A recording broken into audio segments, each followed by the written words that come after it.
Assalamualaikum warahmatullahi wabarakatuh. Bismillah, alhamdulillah, wassalatu wassalamu ala rasulillah wa ala alihi wa sahbihi wa man wala ma ba'd. Alhamdulillah, insyaallah pada kesempatan sore hari ini kita akan membahas suatu tema ya. Temanya ini sebenarnya penting agar kita merasa tenang dalam menjalani kehidupan, yaitu antara doa, usaha, dan takdir ya. Salah, bukan ikhtiar, dan takdir. Jadi kenapa ini perlu dibahas? Karena kadang kita mengira, ada sebagian orang mengira bahwa takdir itu bisa diubah. Artinya begini, Allah belum menentukan takdir kita sampai kita mengerjakan sesuatu. Jadi misalnya kita kerjakan A, berarti takdir kita Allah takdirkan A. Kalau kita kerjakan B, berarti Allah takdirkan B. Ya, ini padahal sebenarnya adalah apa yang kita lakukan semua sudah ditakdirkan oleh Allah Subhanahu Wa Taala. Itu satu. Jadi Allah belum tahu takdir kita sampai terjadi. Satu lagi mengatakan semua itu ditakdirkan Allah sehingga kita ini dipaksa, dalam artian kita ini majbur. Majbur itu terpaksa. Sehingga nanti orang-orang seperti ini akan mengatakan bahwa aku melakukan kesalahan ini, ya udah takdir Allah. Kenapa kau marah sama aku? Harusnya marah sama Allah dong. Allah yang menakdirkan. Jadi dua kelompok ini kelompok yang salah ya. Jadi kita memahami takdir Allah itu bahwa apapun yang kita kerjakan itulah takdirnya Allah, dan kita baru tahunya kapan? Setelah terjadi. Contoh nih, saya datang sekarang. Berarti ternyata takdir Allah saya datang. Seandainya saya bilang, ya sudah, kalau gitu kita sampai sini aja ya. Habis saya pulang. Dan betulan saya pulang, berarti ternyata takdir Allah baru datang sebentar, pulang. Tapi ternyata saya nggak pulang. Ternyata saya masih stay di sini, duduk lagi di sini. Berarti apa? Itu takdir Allah yang sudah Allah tetapkan. Nah sekarang, bagaimana kita memahaminya? Perbedaan supaya kita bisa kombinasikan antara doa, ikhtiar kita, usaha kita, dan takdir Allah Subhanahu Wa Taala. Yang pertama yang harus kita pahami adalah Rasulullah Shallallahu Alaihi Wasallam bersabda, kataballahu maqadiral khalaiqi qabla an yakhluqas samawati wal arda bi khamsina alfa sanatin. Allah telah menuliskan takdir seluruh makhluk 50.000 tahun sebelum Allah menciptakan langit dan bumi. Seluruh makhluk. Selain Allah adalah makhluk seluruhnya. Berarti kita dan seluruh apapun yang ada terjadi di muka bumi ini, termasuk virus yang lewat, bakteri, terus angin yang menerpa wajah, kemudian protein yang sedang berjalan, sel-sel darah yang sedang berjalan, semuanya itu sudah ditakdirkan oleh Allah Subhanahu Wa Taala 50.000 tahun sebelum penciptaan langit dan bumi, semua. Jadi tidak ada yang bisa lari dan tidak ada yang luput dari itu semua. Termasuk ini berarti apa namanya? Ini magang ya? Magang kan? Sudah ditakdirkan Allah 50.000 tahun sebelum penciptaan langit dan bumi. Lah, magang di ini. Syahdina, ya, magang di Syahdina. Seperti itu. Artinya apa? Tujuan kita paham ini apa? Agar kalau ternyata kita mendapatkan sesuatu kesuksesan, kita nggak terlalu sombong. Dan kalau kita mendapatkan suatu malapetaka atau musibah bencana, kita nggak terlalu sedih, ya. Kemudian Allah Subhanahu Wa Taala dari hadis sahih radhiyallahu anhu ya, hadis sahih Rasulullah Shallallahu Alaihi Wasallam dari Ibnu Mas'ud radhiyallahu anhu, Rasulullah bersabda bahwa inna ahadakum yujma'u khalqahu atau khalquhu fi batni ummihi arba'ina yauman nutfatan. Sesungguhnya seseorang dari kalian itu dikumpulkan penciptaannya di perut ibu kalian selama 40 hari sebagai nutfah, segumpal darah. Tsumma yakunu 'alaqatan mithlu dzalik. Kemudian berubah menjadi alaqah. Alaqah itu kalau nutfah itu segumpal darah, alaqah itu kayak lintah dia. Alaqah itu kalau coba nanti cek bahasa Arab bahasa Indonesia, alaqah itu kayak lintah artinya. Jadi ternyata di dinding rahim itu nempel begini. Ya. Ini 40 hari juga mithlu dzalika. Tsumma yakunu mudghatan mithla dzalik. Kemudian berubah lagi menjadi mudghah mithlu dzalika, tsumma yursalu ilaihi al-malaku. Kemudian fayanfukhu fihi ruh. Kemudian Allah mengirimkan malaikat dan meniupkan kepada bayi ini, janin ini, ruh. Kemudian wa yu'maru bi arba'i kalimatin. Kemudian diperintahkan untuk 4 hal, yaitu rizkinya, ajalnya, amal perbuatannya, dan kebahagiaannya atau kesengsaraannya di dunia. Jadi semua itu ditakdirkan Allah, itu semua dimasukkan ke dalam diri kita istilahnya gitu ya. Di hari keberapa? Ada yang bisa ngitung nggak tadi? Pertama 40 hari nutfah. Kemudian 40 hari alaqah. Kemudian 40 hari mudghah. Nah, setelah 40 hari mudghah ini, malaikat datang dan meniupkan ruh, kemudian juga dicatat seluruhnya. Dari rezekinya, kemudian amalannya, kemudian ajalnya, kemudian apakah dia bahagia atau dia menderita. Berarti di hari keberapa itu? 120. Ya, di hari 120. Ini adalah hadis riwayat Muslim. Maka dan juga dalam hadis Jibril ini adalah hadis yang panjang. Ketika itu Rasulullah duduk bersama sahabat, kemudian ada seorang laki-laki datang, bajunya putih sekali, kemudian rambutnya hitam sekali dan tidak terlihat ada bekas safarnya. Padahal kalau di Arab itu baru kita jalan sebentar, karena di padang pasir ya, pasti ada bekas-bekas pasir. Ini nggak ada bekas pasir, padahal tidak ada satupun orang yang kenal sama dia. Berarti kan aneh ini. Kalau misalnya dia itu bajunya bersih, berarti kan orang dekat situ. Tapi ini bajunya bersih, tapi nggak ada orang kenal. Jadi siapa dia gitu kan? Kemudian duduk dia di depan Rasulullah Shallallahu Alaihi Wasallam, lututnya bertemu dengan lutut Rasulullah SAW. Kemudian berkata, ya Muhammad, wahai Muhammad, akhbirni anil Islam. Kabarkan kepadaku tentang Islam. Kemudian Rasulullah menjawab, al-Islamu antashhada alla ilaha illallah, yaitu syahadat la ilaha illallah wa anna Muhammad Rasulullah dan Muhammad Rasulullah, wa iqamas shalah wa itaiz zakah. Itulah rukun Islam semua. Wa shaum Ramadan wal hajju baita man istata'a ilaihi sabila. Jadi dikasih tahu tentang rukun Islam. Kemudian orang ini mengatakan sodakta, Anda benar. Maka Umar bin Khattab yang dengar ini orang ini aneh juga ya. Dia yang nanya, dia juga yang benarkan. Kemudian iya di situ ditulis seperti itu. Umar kan ketika meriwayatkan, maka ajabani, dia ini mengherankan aku, dia yang nanya, dia juga yang benarkan. Kemudian Rasulullah ditanya lagi, ya Muhammad akhbirni anil iman. Berikan kabarku kepadaku tentang iman. Rasulullah menjawab, antu'minu billahi. Iman kepada Allah, wa malaikatihi, malaikat, wa kutubihi, kitab-kitab, wa rusulihi, dan rasul-rasul, wal yaumil akhiri, dan hari kiamat, wa bil qadari, dan iman kepada qadar, khairihi wa syarrihi. Baik takdir itu yang baik maupun yang buruk. Jadi itu rukun apa? Rukun iman. Nah, artinya kita meyakini itu semua dari Allah, takdir itu, baik yang baik maupun yang buruk. Ini berbeda dengan agama lain ya, yang non-muslim. Misalnya agama Samawi yang lain mengatakan bahwa takdir yang baik itu datangnya dari Tuhan. Tapi kalau takdir yang buruk datang dari setan. Dalam Islam enggak. Takdir yang baik dari Allah, takdir yang buruk juga dari Allah. Apapun yang terjadi. Ya, apapun yang terjadi. Suatu ketika Umar bin Khattab itu pernah bersandar di rumah orang yang mau rubuh. Kemudian karena dia tahu mau rubuh, dia lari. Kemudian bersandar di rumah yang lain. Ternyata pas dia pergi, rubuh betulan. Rubuh betulan. Kemudian ada teman yang melihat, ya Umar, kenapa engkau lari dari takdirnya Allah? Lalu apa kata Umar? Sesungguhnya aku lari dari takdir Allah yang ini, menuju takdir Allah yang itu. Simple sebetulnya. Semuanya adalah takdir Allah. Jadi, tidak bisa kita menjadikan takdir itu sebagai pembenaran atas kesalahan yang kita perbuat misalnya. Tidak bisa juga menjadi alasan atas kemalasan kita. Tidak bisa semua. Ya, karena mau kita malas, mau kita rajin, itu takdir Allah. Ya, karena kita tidak tahu takdir Allah, kita kan nggak tahu nih apa yang akan terjadi 1 jam lagi misalnya. Kita nggak tahu kan? Jangankan 1 jam lagi, berapa detik ke depan aja kita nggak tahu. Siapa tahu tiba-tiba ada ledakan gas, naudzubillah misalnya gitu kan, kita nggak tahu. Ya, kita baru tahu setelah terjadi. Maka kita sebagai manusia apa yang harus kita lakukan kalau gitu? Yang harus kita lakukan adalah perbuatlah yang terbaik. Berbuatlah yang terbaik. Karena kita tidak tahu takdir kita, maka kita berbuat yang terbaik dan berharap bahwa apa yang kita inginkan, tujuan itu, itulah yang Allah takdirkan kepada kita. Jangan seperti ini, tahu karena semua sudah ditakdirkan Allah, akhirnya dia memilih begini. Ya udahlah kalau gitu aku santai-santai aja di rumah. Nggak usah sholat, nggak usah kerja, nggak usah cari makan, santai-santai. Apa yang akan terjadi nanti? Mati kelaparan dia kan? Ternyata takdir dia di sisi Allah itu apa?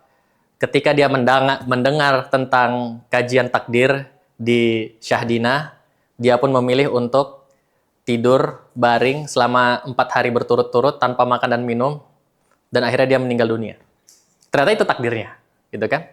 Artinya karena kita tidak tahu takdir kita, kenapa nggak kita berusaha untuk yang terbaik? Karena siapa tahu dari semangat kita itu takdir Allah, kemudian langkah kita sudah takdir Allah, kemudian ketemu orang yang tepat takdir Allah, kemudian pelajaran kita, misal kita masih belajar atau bisnis kita yang kita usahakan, kemudian orang-orang yang beli datang dan membeli, itu semua takdir Allah semua.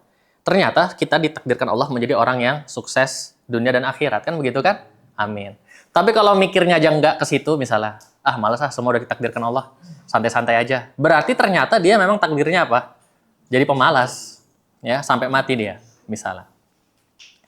Nah, yang menarik di sini adalah Rasulullah Shallallahu Alaihi Wasallam bersabda, wa alam, ketahuilah, ma akhta'aka lam yakun liusibaka. Apa yang luput darimu tidak akan pernah menimpamu.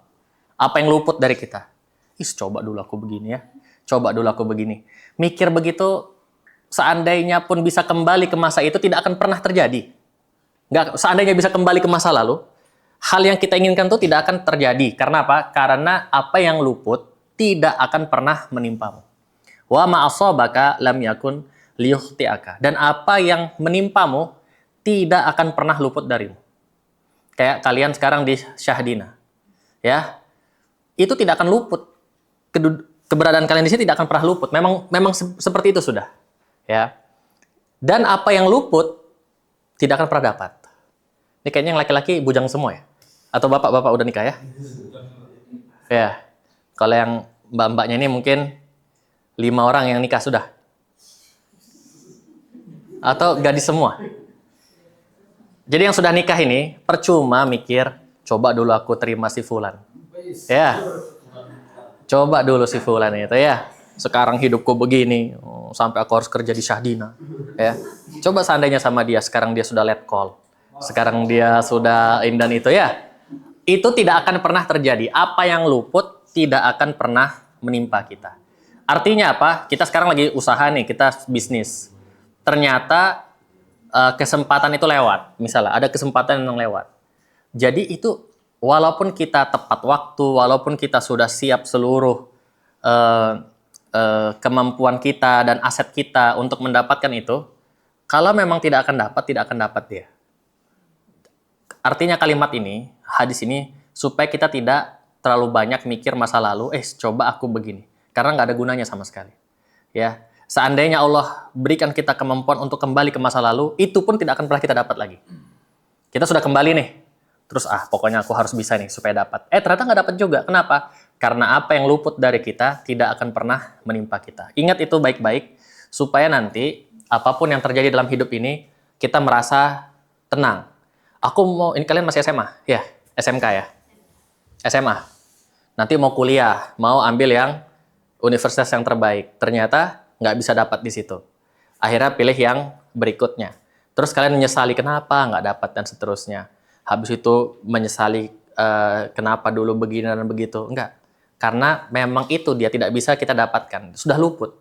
Artinya kalau nggak dapat udah lupakan, langsung fokus sama apa yang sekarang kita miliki. Ya.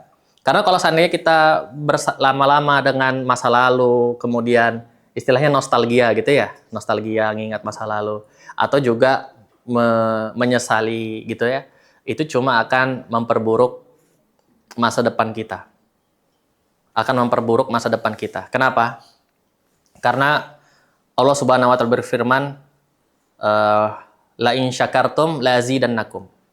Kalau kalian bersyukur, maka aku akan tambahkan. Wala in kafartum inna adzabi lasyadid. Dan kalau kalian kufur, maka azab kami itu pedih. Lawannya syukur, kufur. Jadi bukan kafirnya kafir pindah agama, bukan. Lawannya syukur. Berarti apa lawannya syukur ini? Kalau di bahasa Indonesia kan? Nggak bersyukur ya? Nggak bersyukur, betul. Nggak bersyukur. Ya, lawannya syukur lah intinya. Lawannya syukur. La in syakartum la azidannakum. Alhamdulillah bersyukur aku sekarang sekolah di sini, bersyukur aku kuliah di sini, bersyukur aku kerja di sini. Alhamdulillah, bersyukur punya suami begini, bersyukur punya istri begini. La azidannakum, ditambah dia. Ya. Ditambah apa masalahnya? Ditambah istrinya kah? Berarti yang suaminya bersyukur sama suami ditambah suaminya? Ditambah nikmatnya pasti. Dan yang tidak bersyukur, inna adzabi lasyadid. Saya perhatikan ya, orang yang selalu mengeluh dia. Orang yang selalu mengeluh. Ya kan? Orang yang selalu mengeluh, keluhannya itu tidak akan membuat hatinya tenang. Kecuali di detik itu aja sebetulnya. Di detik itu aja dia ngeluh, agak lega, tapi nanti kebahagiaan dia tuh turun sebetulnya. Jadi dari sini kebahagiaan, misalnya ini ya, misalnya 80% gitu ya. Kalau dia bersyukur, nanti dia bertambah tuh, bertambah. Kebahagiaan itu susah dia dikuantifikasikan, tapi intinya la in syakartum la azidannakum. Kalau kalian bersyukur, akan aku tambah. Jadi kebahagiaan kita, nikmat yang kita rasakan, pas kita dapat ini, oh untung ya, coba kalau misalnya kayak si fulan itu. Untung alhamdulillah ya Allah, terima kasih ya Allah, engkau takdirkan aku yang baik-baik. Bertambah terus itu kebahagiaannya sampai dia di puncaknya udah apa istilahnya dalam hidup ini ya bahagia apapun yang terjadi. Sedangkan kalau mengeluh dia, mengeluh kecil-kecilan dari 80 turun nanti jadi 79, turun jadi 78, terus berkurang. Akhirnya betul-betul semuanya nggak ada yang beres di mata dia. Tidak ada satupun yang beres di mata dia. Karena apa? Karena dia selalu mengeluh dan akhirnya tidak ada yang membahagiakan dia. Ya, ini kenyataan lah. Ini kenyataan. Orang yang selalu mengeluh dia tidak akan merasakan kebahagiaan. Padahal sebenarnya dia harusnya bahagia. Seandainya temannya dengar kan, alah cuma gini aja. Misalnya gini lah, kita buka pintu, kemudian buka pintu, pintunya itu goyang, gitu ya, atau bunyi, gitu ya. Itu aja dikeluhkan, misalnya. Itu aja dikeluhkan. Nggak akan ada bahagianya. Baru aja bunyi, pintu nih, setiap lewat, pintu ini. Selalu mengeluh kayak gitu, nggak akan bahagia betulan hidupnya. Nggak akan bahagia kalau cuma pintu aja dikeluhkan. AC-nya, aduh, kurang dingin, padahal sudah 18. Ya, dikeluhkan terus, panasnya. Nanti berapa menit lagi, panasnya. Berapa menit lagi, panasnya. Nggak akan bahagia hidup yang kayak gitu. Ya. Sedangkan kalau dia dibandingkan teman-teman yang lain, misalnya, yang sekarang dia bangkrut, terus dia nggak bisa makan. Terus dia cara makannya gimana? Sampai dia harus ngais di tempat sampah. Ambil sisa-sisa roti, ambil sisa-sisa daging, misalnya ayam, dan seterusnya. Dia tunggu itu di restoran, dia tunggu ada yang buang, habis itu dia ambil misalnya. Ada orang yang kayak gitu. Dibandingkan cuma AC yang nggak terlalu dingin misalnya. Dibandingkan cuma pintu yang nyek-nyek gitu aja kan. Masa kita masih ngeluh? Kira-kira seperti itu ya. Jadi apa yang luput dari kita tidak akan pernah menimpa kita, dan apa yang menimpa kita tidak akan pernah luput dari kita, nggak akan pernah luput. Ya. Kemudian Rasulullah Shallallahu Alaihi Wasallam menyampaikan bahwa jangan menyesali takdir dengan kata seandainya. Ya. Ihris ala ma yanfa'uka. Rasulullah bersabda, bersemangatlah terhadap apa yang bermanfaat bagimu. Wasta'in billah, dan mintalah pertolongan kepada Allah. Ya, wala ta'jiz, dan janganlah lemah. Wa in asabaka syai'un fala taqul, dan apabila sesuatu menimpamu, ada musibah yang menimpamu, maka jangan katakan lau inni fa'altu kana kadza wa kadza. Seandainya aku waktu itu melakukan ini dan itu. Ya, coba waktu itu aku lakukan ini dan itu. Jangan ngomong itu, nggak ada gunanya. Kata Rasulullah, jangan mengatakan hal seperti itu. Tapi katakanlah, walakin qul, katakanlah, kalau kita tertimpa suatu musibah yang nggak kita sukai ya, qaddarallah, Allah telah mentakdirkan hal ini, wa ma syaa fa'ala, dan apa yang dia kehendaki pasti dia lakukan. Apa yang dia kehendaki pasti dia apa yang dia kehendaki pasti terjadi. Jadi kalau kita tertimpa sesuatu yang tidak kita sukai, maka ngomongnya apa? Qaddarallah. Telah Allah takdirkan ini. Ya. Kalau mau lanjut, wa ma syaa, dan apa yang dia kehendaki fa'ala, maka Allah pasti kerjakan. Masih pernah dengar tuh, apalagi kalian di syariah ini kan, pasti ada kata-kata qadarullah ya, qadarullah gitu ya. Itu sebetulnya itu. Qadarullah itu adalah maksudnya kalau sesuatu yang tidak kita sukai terjadi, maka kita kembalikan ke Allah, qadarullah. Daripada kita, coba waktu itu begini ya, coba waktu itu begitu. Kalimat itu cuma melemahkan diri kita. Ya. Nah, di hadis ini dikatakan bahwa bersemangatlah terhadap apa yang bermanfaat bagimu. Jadi Rasulullah menyampaikan takdir Allah tadi. Rasulullah mengatakan Allah telah Allah telah menetapkan takdir itu 50.000 tahun sebelum penciptaan langit dan bumi. Itu yang pertama. Terus yang kedua, kalian di janin itu dalam perut ibunya 40 hari 40 hari nutfah, 40 hari alaqah, dan 40 hari mudghah. Setelah 120 hari itu malaikat turun membawa ruh gitu kan, meniupkan ruh, kemudian dicatat rezeki, ajal, amal, kemudian kebahagiaan atau penderitaannya. Nah, Rasulullah menyampaikan itu semua tadi tentang takdir. Tapi di sini Rasulullah juga mengatakan, bersemangatlah dengan apa yang bermanfaat bagimu. Mintalah pertolongan kepada Allah dan janganlah merasa lemah. Bukannya tadi sudah ditakdirkan Allah semua, buat apa minta pertolongan lagi? Coba kalimatnya ya, kalau misalnya kita mau balik. Tadi kan Allah sudah takdirkan ini. Buat apa minta pertolongan lagi? Kalau Allah tolong, pasti Allah tolong kan? Kalau Allah tidak tolong, ya tidak tolong walaupun kita minta. Kan begitu nanti logikanya. Tapi ternyata Rasulullah tidak menyampaikan seperti itu. Walaupun sudah ditakdirkan Allah semuanya, kita tetap minta pertolongan. Walaupun sudah ditakdirkan Allah semuanya, kita tetap melakukan perbuatan yang bermanfaat. Karena apa? Karena kita tidak tahu takdir kita, itu aja simpel ya. Gak bisa kita kembali lagi ke kalimat, kalau gitu ngapain kita sholat? Kalau sudah ditakdirkan masuk neraka. Emang udah tahu kalian masuk neraka? Saya kadang heran dengan kalimat itu loh. Ngapain sholat kalau sudah ditakdirkan masuk neraka? Kamu tahu sudah ditakdirkan masuk neraka? Atau kamu memang memilih untuk masuk neraka? Kan kalimat itu kan tinggal dua aja pilihannya. Ngapain sholat ya? Kan sudah kalau ditakdirkan masuk neraka, ngapain sholat? Oke, berarti kamu tahu masuk neraka. Tapi kan kita nggak ada yang tahu kan? Atau kamu memang berencana untuk masuk neraka? Kan seperti itu ya. Jadi, kenapa nggak dibalik? Kalau gitu, kita bakal masuk surga dong. Kalau Allah takdirkan masuk surga dong. Iya.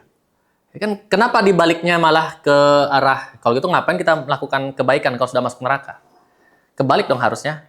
Ngapain kita melakukan kebaikan kalau ujung-ujung masuk surga? Kan harusnya dibalik ya. Tapi kenapa pemikirannya malah neraka gitu? Itu aja sudah beda sudah. Berarti dia memang punya rencana naudzubillah masuk neraka. Nah, ini saya lihat sepanjang hidup ini ya. Ternyata apa yang kita omongkan waktu kita kecil, ya, ini bukan cuma saya tapi kejadian banyak orang juga sih. Termasuk Syekh saya cerita begini. Kalian kalau berencana sesuatu, kalian ketika ngomong sesuatu, omong aja yang baik-baik. Karena siapa tahu itulah yang nanti dikabulkan oleh Allah Subhanahu wa taala. Contoh ini, kata beliau ini, aku punya rumah ini. Rumah beliau besar, Syekh. Aku baru sadar ternyata gambar denah rumahku ini sama dengan gambar yang aku tulis ketika kelas 6 SD, kata dia. Jadi aku waktu kelas 6 SD gambar-gambar ya kan. Aku gambar begini, ini ruang. Jadi kayak denahnya arsitek lah, dia gambar-gambar gitu kan. Ternyata pas aku lihat lagi gambarku pas bangun rumah, aku menyadari ini sama persis, kata dia. Sama persis dengan gambarku waktu SD kelas 6. Jadi kotak di sini adalah kamar mandinya, kotak di sini adalah ruang tamunya. Kalau yang ini apa? Walaupun ya tentu aja pasti mencong-mencong ya, karena anak kecil gambarnya. Atau dia mungkin pakai penggaris. Tapi ini dia bilang sama persis. Terus mungkin juga dulu waktu SD juga mungkin pernah ada gurunya bilang, kalian jangan ngomong yang buruk-buruk, karena siapa tahu nanti itu yang dikabulkan. Omonglah yang baik-baik, dan seterusnya. Jadi, kalau saya buat teori sendiri, ada yang suka baca novel nggak di sini? Nggak ada ya? Mbaknya masih suka baca novel? Suka baca novel? Jadi biasanya novel yang bagus itu adalah novel yang endingnya di belakang, tapi kisi-kisinya di depan. Kisi-kisinya di depan. Jadi ketika dia reveal ceritanya di akhir, oh iya pantas, pas dia baca lagi di halaman awal, oh iya waktu itu dia pernah ngomong ini, waktu dia pernah melakukan ini. Jadi pas dilihat di belakang, itu memuaskan itu. Itu novel yang bagus. Ya. Orang bilangnya foreshadowing. Ada juga bilangnya Chekhov gun. Jadi kalau ada pistol di depan, maka pistol itu harus dilakukan di belakang. Foreshadowing. Nah, saya punya teori bahwa kita semua punya foreshadowing. Karena Allah sudah mentakdirkan hidup kita dari hidup kita sampai mati kita. Dari awal sampai kita mati itu sudah selesai, sudah ceritanya. Sudah ada tulisannya. Sudah dicatat semua di Lauh Mahfudz. Maka pasti ada foreshadowingnya. Tanpa kita sadari. Jadi apa yang kita omongkan baik-baik itu, siapa tahu itu foreshadowing-nya. Misalnya suatu ketika dia bilang sama temannya kan, apa nanti kalau aku besar aku jadi orang kaya. Untuk apa? Ya nanti supaya bisa nolongin orang, bisa minimal bisa hajikan orang tuaku. Yang kalimat-kalimat seperti itu, yang sederhana kalimatnya, ternyata kejadian. Itu namanya foreshadowing. Karena Allah sudah menuliskan cerita kita sampai akhir. Jadi Allah itu meletakkan kalimat itu di lidah kita, sekaligus menunjukkan bahwa kamu tuh bakal seperti ini. Ya, itu namanya foreshadowing itu. Di zaman coba baca kisahnya Yusuf, surat Yusuf. Di surat Yusuf itu, saya akan bacakan sedikit ya. Di awalnya itu Allah mengatakan bahwa ini adalah kisah terbaik. Sebentar ya, saya buka dulu Al-Qur'annya. Surat Yusuf. Alif Lam Ra. Tilka ayatul kitabil mubin. Ini adalah ayat-ayat kitab Al-Qur'an yang jelas. Sesungguhnya kami menurunkannya berupa Al-Qur'an berupa bahasa Arab agar kamu mengerti. Nah, ini sekarang. Nahnu naqussu 'alaika ahsanal qasas. Kami ini sekarang menceritakan kepadamu ya Muhammad gitu ya, kisah yang paling baik. Ahsanul qasas. Jadi kisahnya Nabi Yusuf ini adalah kisah terbaik. Ya. Kisah yang paling baik dengan mewahyukan Al-Qur'an ini kepadamu dan sesungguhnya engkau sebelum itu termasuk orang yang tidak mengetahui. Jadi sebelum Allah kasih tahu ini nggak tahu kisah tentang Nabi Yusuf. Gimana tentang kisah Nabi Yusuf itu? Dari kecilnya ada ceritanya. Kecilnya dimulai dari apa kisahnya? Dimulai ya abati. Ya. Wahai ayahku, sesungguhnya aku ini bermimpi melihat 11 bintang dan matahari dan bulan semuanya bersujud kepadaku. Itu kisahnya dimulai dari situ. Ya, keluar dari mulutnya Nabi Yusuf, aku mimpi ketika ini. Kata ayahnya, jangan kau ceritakan kepada saudara-saudaramu.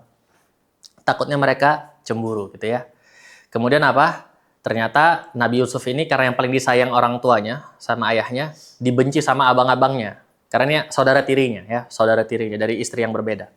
Kemudian mau dibunuh Nabi Yusuf.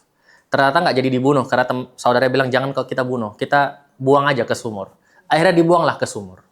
Ya, dibuanglah ke sumur, diam dia dingin, kedinginan. Ayahnya cari-cari di mana Yusuf. Saudaranya menunjukkan baju yang sudah robek-robek dengan ada darah. Katanya Yusuf dimakan serigala. Nangis ayahnya. Karena ini nggak ada yang tahu nih, Yusuf itu selamat. Yang tahu cuma Allah Subhanahu wa taala kan sama Nabi Yusufnya kan. Ternyata datanglah kafilah dagang dan mengambil Yusuf menjadi budak.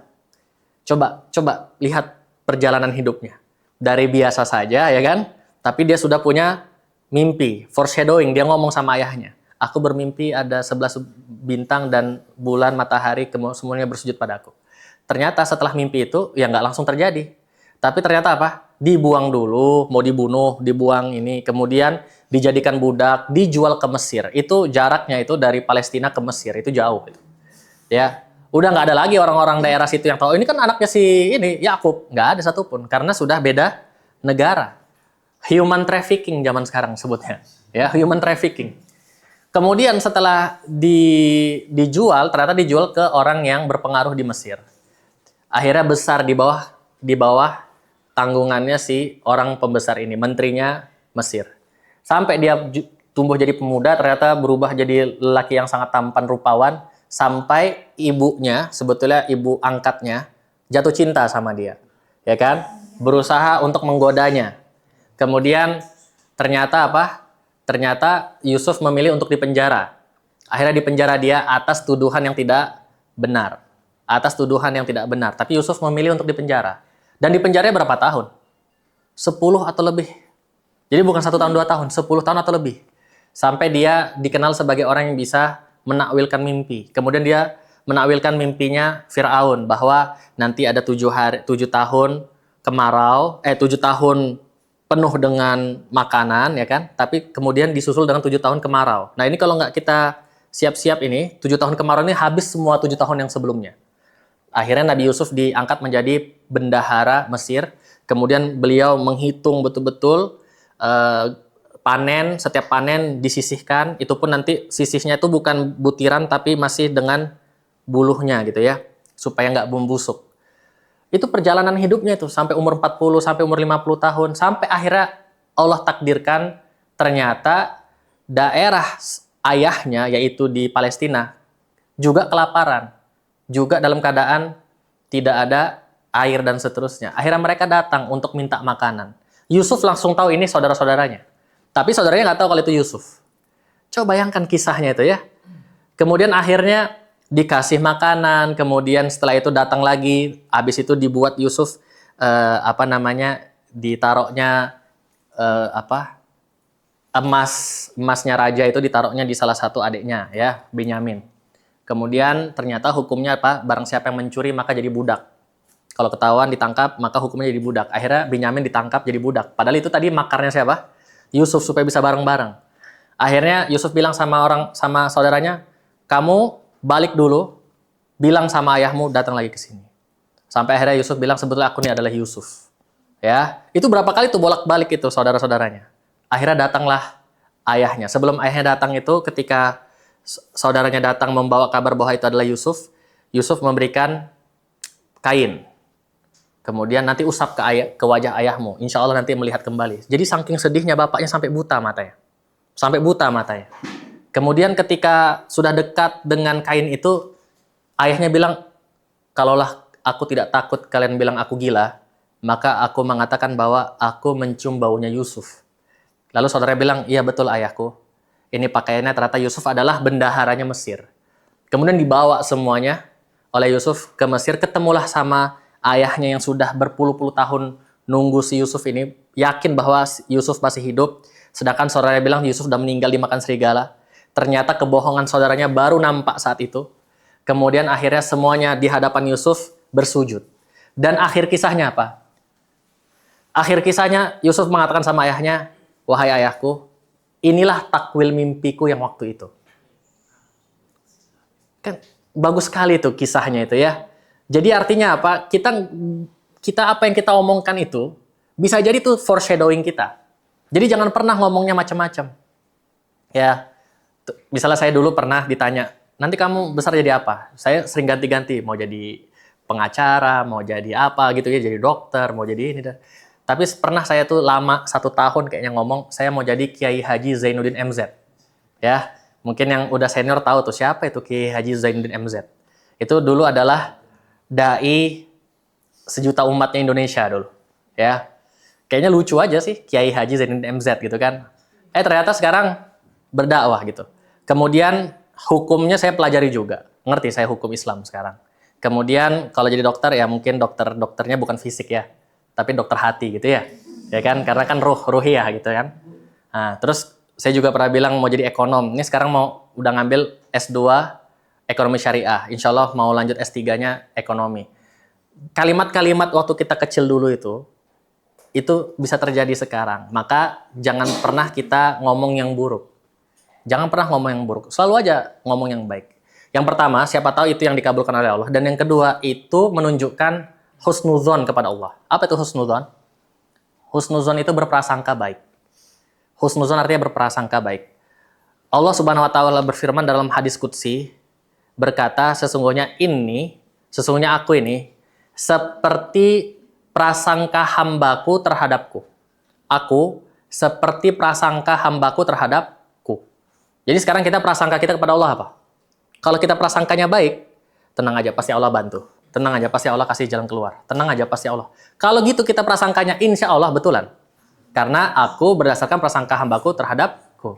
Tapi kalau kita prasangkanya, kenapa ya Allah? Kenapa aku sudah sholat, aku sudah puasa, aku udah begini? Kenapa ya Allah aku masih dikasih juga?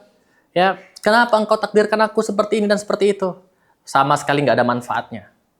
Ngomong seperti itu sama sekali tidak ada manfaatnya. Contoh lain, contoh Nabi Zakaria. Nabi Zakaria di surat Maryam, ya, saya akan bacakan sedikit surat Maryam. Ini kan sudah menjadi nabi beliau ini. Beliau itu nabi loh. Berarti orang yang paling bertakwa, orang yang maksum, nggak ada dosa. Apa kata Nabi Zakaria? Ini saya akan bacakan suratnya Maryam ya. Kaf ha ya ain shad. Dzikru rahmati rabbika abadahu Zakaria. Yang dibacakan ini adalah penjelasan tentang rahmat Tuhanmu kepada hambanya Zakaria. Iznada rabbahu nidaan khafiyya. Ketika dia berdoa kepada Tuhannya ya, dengan suara yang lembut. Jadi salah satu adab kita berdoa itu suaranya lembut. Jangan teriak-teriak, ya Allah, ya Allah. Enggak, percuma. Jadi ya Allah, ya Allah, dengan lirih, dengan merintih, itu lebih mudah terkabul daripada teriak-teriak. Malah teriak-teriak itu nggak ada gunanya sebetulnya. Ya, Irna ada robbahu nidaan khofiyya, ketika dia berdoa kepada Tuhannya dengan suara yang lembut. Qala Rabbi, ini wahai Tuhanku, sesungguhnya ini aku wahanal azmu minni. Tulangku sudah lemah. Sesungguhnya aku ini tulangku sudah lemah. Washta'ala ra'su syaiba, dan rambutku ini telah menyala. Maksudnya rambutnya apa? Beruban. Ya. Walam akum bidu'aika rabbi syaqiyya, dan aku belum pernah kecewa dalam berdoa kepadamu, wahai Tuhanku. Jadi Nabi Zakaria mulai dengan apa? Ya Allah, lihat tulangku sudah lemah, rambutku sudah putih, tapi aku nggak pernah kecewa berdoa kepadamu. Lalu beliau pun berdoa, sesungguhnya aku ini khawatir sepeninggalku tidak ada yang mewarisiku. Sedangkan istriku itu mandul. Jadi dia doa berpuluh-puluh tahun, doa minta anak. Ya. Nabi Zakaria tetap husnuzon sampai dia tua, dia bilang aku tidak pernah kecewa berdoa kepadamu. Jadi itu yang bisa kita lakukan ya. Jangan sampai apa yang kita harapkan nggak kita dapatkan. Padahal itu takdirnya Allah. Apa yang luput nggak akan pernah kita dapat, dan apa yang kita dapat nggak akan pernah luput. Karena luput, marah kita sama Allah. Ya Allah, kenapa ya Allah? Padahal aku sudah gini semuanya. Pertama, nggak ada gunanya. Dan yang kedua itu cuma akan membuat mental kita bukannya stabil, malah makin turun. Ya. Jadi tujuan kita memahami ini supaya apa? Mental kita itu ya stabil. Ketika kita dapat sesuatu yang kita inginkan, nggak jadi sombong. Dan ketika kita nggak dapat, tidak putus asa. Ya. Jadi maka apa yang dikatakan Rasulullah tadi, bersemangatlah terhadap apa yang bermanfaat bagimu. Berarti tetap harus apa? Ada usaha dan ada ikhtiar. Kita kerja, kita belajar lagi, kita ketemu orang supaya networking dan seterusnya. Itu sesuatu yang bermanfaat. Dan mintalah pertolongan kepada Allah. Berarti ini apanya? Ini doanya. Ya, jadi jangan kita bilang, ngapain kita berdoa lagi? Kalau sudah tahu pasti Allah takdirkan itu dan itu. Berarti kita tidak mengikuti sunnah Rasulullah Sallallahu Alaihi Wasallam. Dan ada hadis Rasulullah berbunyi seperti ini. La yaruddul qadra illa du'a. Tidaklah ada yang menolak takdir selain doa. Wala yazidu fil umuri illal bir. Dan tidak ada yang menambah umur kecuali kebaikan. Berarti bisa dong kita doa takdirnya berubah. Sebetulnya enggak ya. Ini metafora maksudnya. Jadi kita sebagai manusia sekarang, misalnya Rasulullah, kita lihatlah Rasulullah. Rasulullah sudah ditakdirkan menang perang Badar. Tapi Rasulullah nggak tahu. Maka Rasulullah pun berdoa untuk dimenangkan perang Badar. Dan ternyata menang.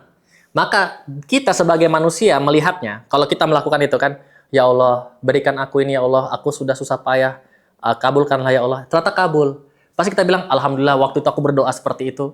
Ya kan? Makanya Allah kabulkan. Makanya aku dapati. Itu di sisinya manusia. Tapi sejatinya adalah kita ditakdirkan Allah untuk mendapatkan itu, dan prosesnya dalam mendapatkan itu ada doa itu. Ada doa yang kita panjatkan. Jadi prosesnya itu kita berdoa, kita usaha, dan kita dapatkan. Dan itu sudah semua ditulis oleh Allah Subhanahu wa taala 50.000 tahun sebelum penciptaan langit dan bumi. Ada juga orang yang mau berdoa, ternyata dia nggak berdoa, dia tidak usaha, dan tidak dia dapatkan. Maka orang bilang kan, kamu sih, coba kamu doa, coba kamu kerja, coba kamu usaha. Pasti gitu di matanya manusia. Artinya apa? Artinya tetap kita berdoa dan kita berusaha. Jadi, beriman kepada takdir itu bukan berarti kita meninggalkan usaha. Tapi kita tetap beramal, ya, tetap berdoa, dan bertawakal kepada Allah. Ini ada satu hadis tentang tawakal. Ada seorang Arab Badui datang membawa unta. Kemudian untanya dilepas begitu saja, nggak diikat. Lalu Rasulullah melihat, wahai fulan, kenapa tidak engkau ikat untamu itu? Apa kata dia? Sesungguhnya aku tawakal kepada Allah. Aku serahkan unta ini kepada Allah. Maka Rasulullah menjawab, ikat dulu, baru tawakal. Ikat dulu, baru tawakal. Jadi sekarang tadi kita apa? Doa. Kita doa. Kemudian kita usaha. Ini semua sunatullah. Ya, kita usaha, ikat dulu, dan kita juga berdoa. Atau kita berdoa dulu, baru kita ikat. Itu semua adalah usaha kita. Adapun nanti dia di situ atau dia hilang, itu apa tadi? Takdir. Nah, ternyata ketika untanya masih ada, apa yang kita usahakan kita dapat, berarti kita tidak terlalu bergembira, tidak terlalu sombong gitu ya. Dan ternyata ketika untanya hilang, berarti itu apa? Ya itu musibah, itu takdirnya. Kita tidak terlalu putus asa karena kita tahu bahwa itulah yang ditakdirkan Allah kepada kita. Ya. Jadi seperti itu teman-teman, semoga bisa difahami ya. Yang penting dalam kehidupan kita jangan jadikan takdir sebagai dalih, bukan dalil, dalih. Apa dalih? Dalih pembenaran. Dalih pembenaran atas kesalahan kita. Kenapa kamu dipenjara? Ya ini takdir Allah saya dipenjara. Ya, ada kemarin itu pesantren roboh. Pesantren roboh. Kemudian apa pengelolanya bilang, ini takdir Allah, pesantren roboh. Kalau dengar kalimat seperti itu, maka jawabnya seperti ini. Oke, takdir Allah pesantren roboh, takdir Allah juga kami menuntut pengelola untuk bertanggung jawab. Takdir Allah juga pengelolanya bakal di penjara. Semua kan takdir Allah, ngerti kan? Ya, jadi nggak bisa dibilang, misalnya mohon maaf nih, ternyata ketika pembukuan ada yang ngambil, ya, ada yang korup, ketahuan sama bos. Ya kan? Bahaya ini sudah pidana maksudnya atau perdata gitu kan. Terus ditanya, kenapa kau lakukan ini? Takdir Allah. Maka takdir Allah juga aku memenjarakanmu. Ya. Bahkan kemarin tuh ada yang lebih parah lagi tuh. Ada yang hamil di luar nikah, tapi ngomongnya apa? Dia ini titipan langsung dari Allah. Ya. Ini takdir Allah. Sampai mamanya bilang di depan itu, anakku ini anak baik-baik, dia ini selalu mondok, ya kan? Nah, jadi karena Siti Maryam itu pernah seperti itu, maka ya sama anakku juga seperti itu. Takdir Allah semuanya. Maka takdir Allah juga kita tertawa, mentertawakan kalimat itu. Takdir Allah juga kita mencari tahu sebetulnya siapa pelakunya, ya kan? Dan takdir Allah juga kita menyeret pelakunya ke penjara, kan simple, ya. Baik, silakan kalau ada yang mau nanya. Adakah mau nanya? Kita selesai sampai sini.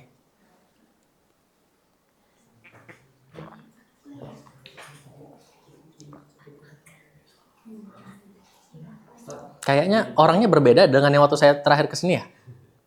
Turnovernya tinggi kah di sini? Hah? Bobby ya. Masnya aja baru ketemu kayaknya. Yang waktu itu belum nggak ketemu kan? Nggak ada ini. Saya baru pertama kali ketemu ini. Saya baru pertama kali ketemu ini kayaknya. Saya baru pertama kali ketemu. Ya kan? Kalau sama? Udah pernah? Iya. Yang waktu itu pertama? Pernah ya? Yang ini kayaknya juga pertama kali. Iya kan? Berarti yang dari berapa belas orang itu udah pindah semua. Silakan. Ah, mbak-mbaknya juga ini. Ya kan? Pertama kali semua kayaknya malah. Iya, silakan. Untuk penyakit ain itu apa mendahului takdir atau ditakdirkan? Penyakit ain. Nggak ada yang mendahului takdir. Semuanya itu ditakdirkan. Jadi penyakit ain itu adalah ketika orang melihat yang mengagumkan, tapi dia tidak mengucapkan Masya Allah. Ya, jadi dia kayak melihat, matanya itu melihat. Jadi akhirnya itu dijadikan itu sebagai tanpa dia sadari, dia nggak ada maksud untuk pandangan dengki atau benci gitu. Dia cuma wow, takjub dia.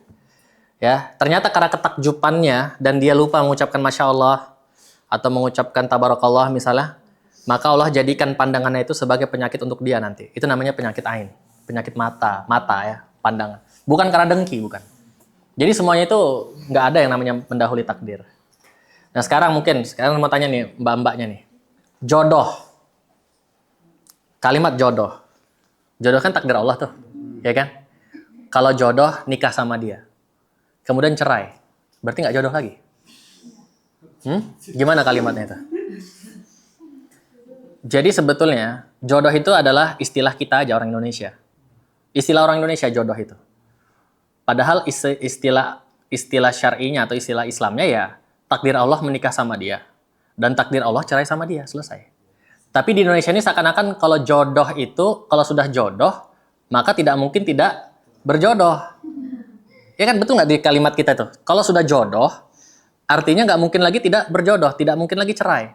Ternyata cerai, berarti jodohnya dicabut ke atau apa? Kalimatnya sebetulnya tidak ada kata-kata jodoh, yang ada adalah takdir. Takdir Allah nikah sama dia dan takdir Allah cerai sama dia, gitu, simpel kan? Silakan kalau ada yang mau nanya lagi.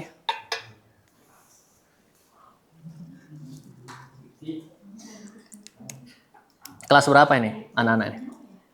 Kelas berapa kalian? Mulai kelas 3 SMA. SMK. Oh, 3 SMK. Kalau ini kelas berapa? Kelas 3 juga, tapi beda sekolah. Oh. Bobby kelas berapa?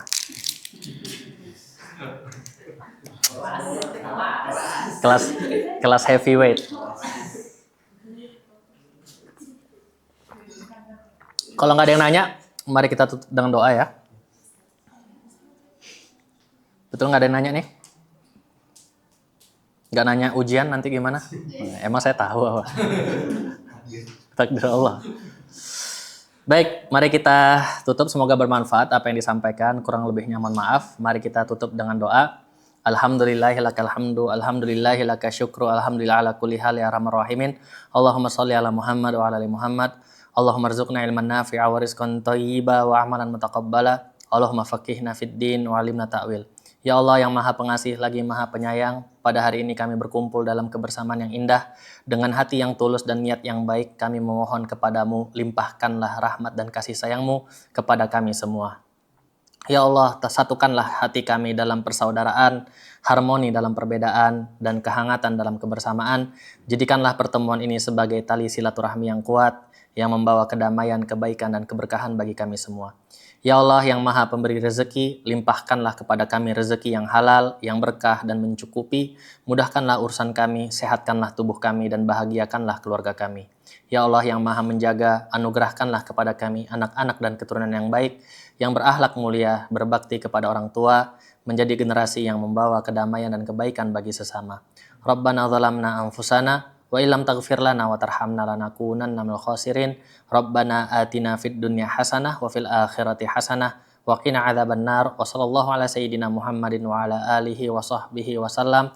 Walhamdulillahi rabbil alamin. Assalamualaikum warahmatullahi wabarakatuh.